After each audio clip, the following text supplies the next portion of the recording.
Let me be direct with you from the outset because what transpired in Beijing during the last week of April 2026 demands directness. Everyone is focused on the joint statement, everyone is analyzing the diplomatic language and the trade commitments. But that is not the real story. What we are witnessing is not a bilateral trade negotiation, it is not even a strategic partnership upgrade. What we are witnessing is the unveiling of technology that fundamentally alters the balance of power in South Asia and, by extension, the entire Indo Pacific theater.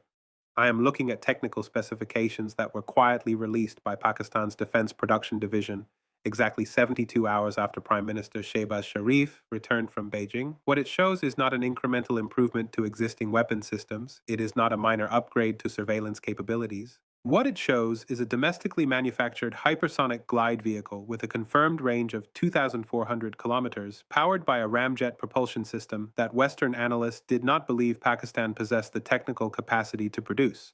In the next 18 minutes, I am going to walk you through exactly why this changes everything for India's strategic calculus, why China's role in this development reveals a pattern the Pentagon has been tracking for 3 years, and why what happens in Islamabad over the next 6 months will determine whether the United States can maintain its alliance structure across the Pacific.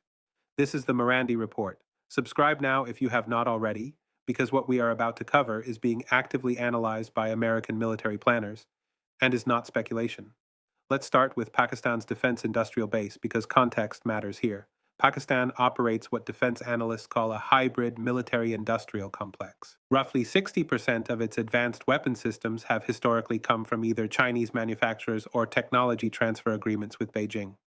The remaining 40% represents domestic production, but that domestic production has been largely limited to small arms, ammunition, and licensed variants of Chinese platforms.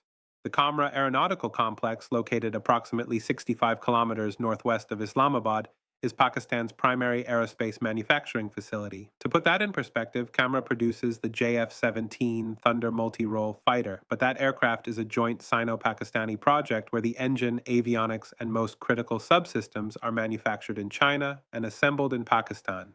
This means Pakistan has possessed assembly capability, integration expertise, and quality control for complex systems, but not independent development of cutting-edge propulsion or guidance technology.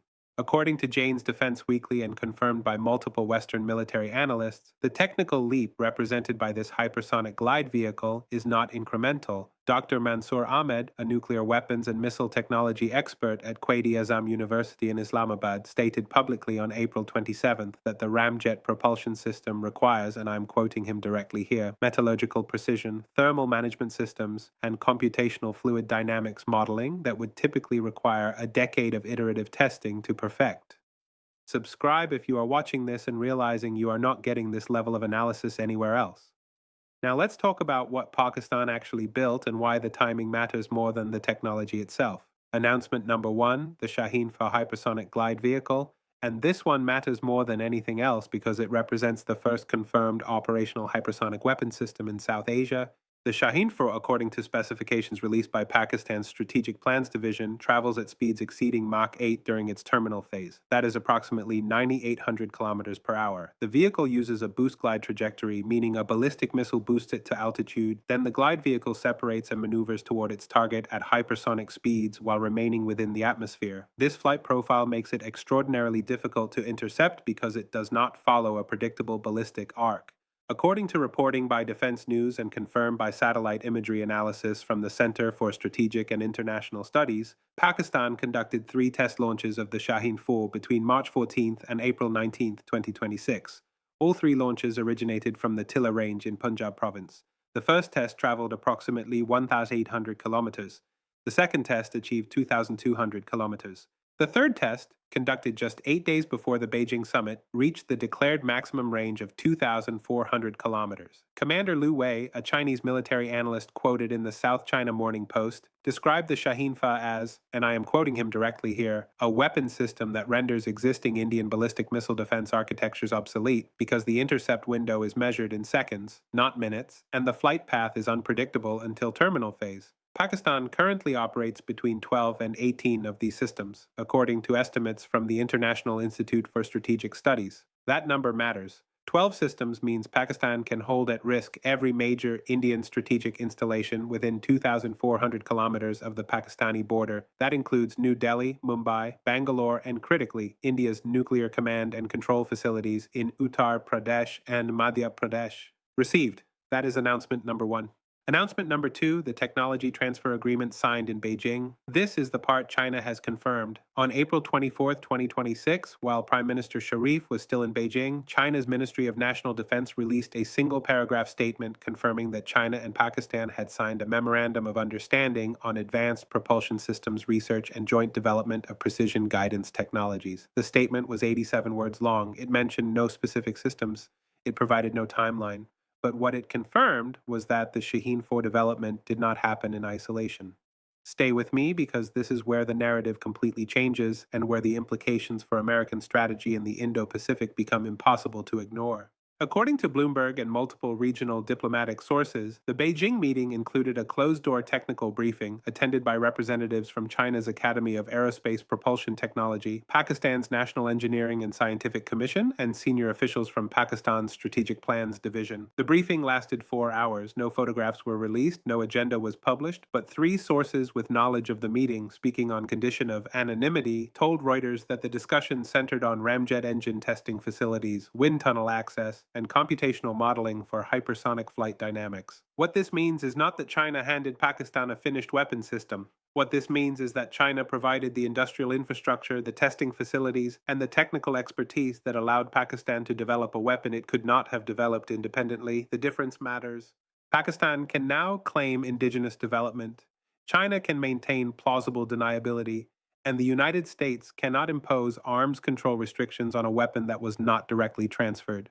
Announcement number three, and this one almost nobody in the mainstream media is connecting correctly. India responded to the Shaheen 4 tests by accelerating its own hypersonic development program and publicly requesting accelerated delivery of American missile defense systems. On April 29th, 3 days after Pakistan's announcement, India's Defense Research and Development Organization confirmed it would conduct its first test of the hypersonic technology demonstrator vehicle Mark II before the end of May 2026.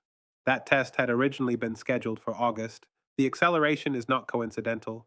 India is reacting to a capability gap that opened faster than its procurement timeline anticipated. But here is what reveals the strategic bind India now faces. The United States operates two hypersonic weapons programs, both of which are years from deployment. The AGM-183A air-launched rapid response weapon has experienced multiple test failures. The long-range hypersonic weapon successfully tested in March 2024 but is not scheduled for initial fielding until late 2027. This means the United States cannot offer India a comparable offensive capability. It can only offer missile defense systems that may or may not be effective against weapons traveling at Mach 8 with unpredictable flight paths. The reason this matters is the same reason American missile defense architecture in Europe remains controversial. You cannot defend against a weapon you cannot track reliably. And when the adversary possesses enough of these weapons to overwhelm your defenses through sheer volume, the defense becomes a financial drain rather than a strategic asset. Received. That is announcement number three.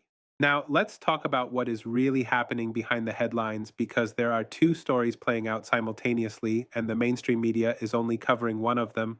The surface story is that Pakistan developed a new missile, China helped, and India is worried. That story is accurate but incomplete. The deeper story is that China is systematically transferring advanced military technology to Pakistan as part of a deliberate strategy to tie down Indian military resources in South Asia, preventing India from playing a more active, balancing role against China in the Indo-Pacific. Think carefully about what this represents. When China provides Pakistan with technology that forces India to divert defense spending toward missile defense rather than naval expansion, that is not arms sales, that is strategic resource manipulation. India cannot simultaneously build a blue water navy capable of operating across the Indian Ocean and invest tens of billions of dollars in layered missile defense systems protecting its northern border. It must choose. And by forcing that choice, China ensures that India's military modernization focuses inward rather than outward. The Pentagon has acknowledged this pattern publicly. In its 2025 annual report to Congress on Chinese military power, the Department of Defense stated, and I am quoting directly from page 147, China's defense technology cooperation with Pakistan serves dual strategic purposes, strengthening a regional partner and constraining India's ability to project power beyond South Asia. This assessment was delivered to Congress in November 2025, 5 months before the Shaheen 4 was publicly revealed. American analysts saw this coming. They simply could not prevent it. Subscribe if you are realizing this analysis is landing differently than what you have been hearing elsewhere. That is exactly why this channel exists. Now here is the part that should concern American strategists but is receiving almost no coverage in Western media. The technology transfer model China used with Pakistan is the same model it is currently employing with Iran, Saudi Arabia, and Indonesia. Provide industrial capacity and technical expertise. Allow the recipient to claim indigenous development. Create dependencies that cannot be easily severed. And ensure that American allies in each region face new threats that complicate their defense planning and drain their budgets.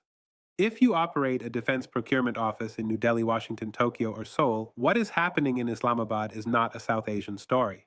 It is a preview of how China will arm its partners globally without violating formal arms control agreements and without creating the political costs associated with direct weapons transfers. Real people are affected by these strategic competitions. Families in Kashmir live under the threat of conflict escalation. Communities along the line of control endure shelling and cross-border raids.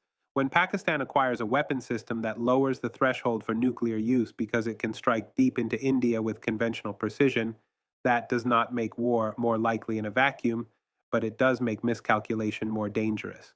And miscalculation in a nuclear-armed dyad is not an academic concern. It is an existential one. This pattern has repeated throughout history, and every time it repeats, the outcome is the same. The Peloponnesian War. Athens and Sparta went to war for 27 years. Both city-states exhausted themselves militarily, economically, and demographically. And who won? Macedon. Philip II and later his son Alexander inherited a Greece too weakened to resist Macedonian expansion. The two powers that dominated Greek politics for generations destroyed each other, and a third actor reaped the strategic benefits. The parallel today is exact. If India and Pakistan engage in an arms race focused on hypersonic weapons, missile defense, and counterforce targeting, both countries will divert resources from infrastructure development, economic modernization, and broader military capabilities. Both will become more dependent on external suppliers for advanced technology. And China, which is not spending comparable resources on its western border because Pakistan handles that theater, can focus its military investments on the Pacific, the South China Sea, and power projection capabilities that directly challenge American interests. India is Athens. Pakistan is Sparta. China is Macedon. The script has not changed in 2,400 years. Only the geography and the technology have, so where does this leave us? Let me give you three clear paths because there is no honest middle ground here. Path 1, arms control and regional de-escalation. India and Pakistan negotiate limits on hypersonic weapons deployment, establish crisis communication protocols, and reduce the risk of miscalculation. This would require sustained diplomatic engagement, probably mediated by a third party with credibility in both capitals. The likelihood of this path succeeds is low, not because both sides are irrational, but because neither side has incentive to limit a capability the other is actively deploying. Arms control works when both parties perceive mutual benefit. Right now, Pakistan sees asymmetric advantage and India sees strategic vulnerability. Those perceptions do not produce negotiated limits. Path 2, regional arms race escalation. India accelerates its hypersonic development, purchases additional missile defense systems from the United States and Israel, and expands its nuclear arsenal to ensure second strike credibility, even if its command and control systems are targeted. Pakistan responds by increasing Shaheen 4 production and potentially developing submarine-launched variants to ensure survivability. Both countries spend 4 to 6% of GDP on defense instead of 2 to 3%. Economic growth slows, social spending declines, and China watches two of its regional competitors exhaust themselves.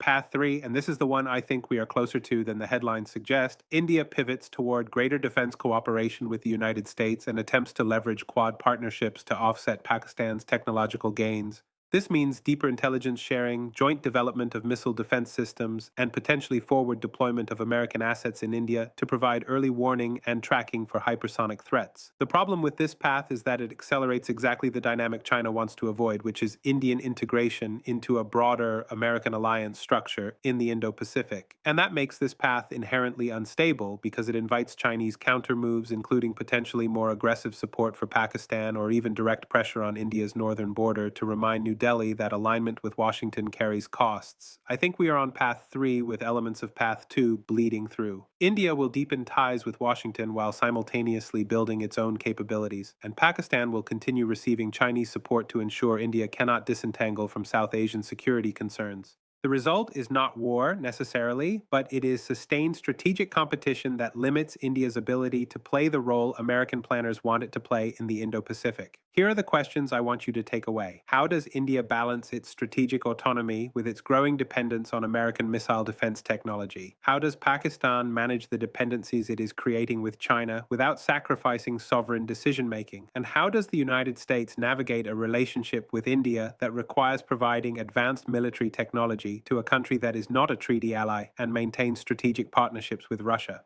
Tell me in the comments what you think happens next. Tell me if you think India's defense partnership with the United States deepens or fractures under the pressure of these competing demands. We will keep tracking every development in Islamabad, Beijing, and New Delhi. That is what the MARANDI report does every single day. Subscribe now. Share this analysis with everyone in your network who is trying to understand how regional arms races shape great power competition. Turn on notifications so you do not miss the next breakdown, and we will see you in the next report.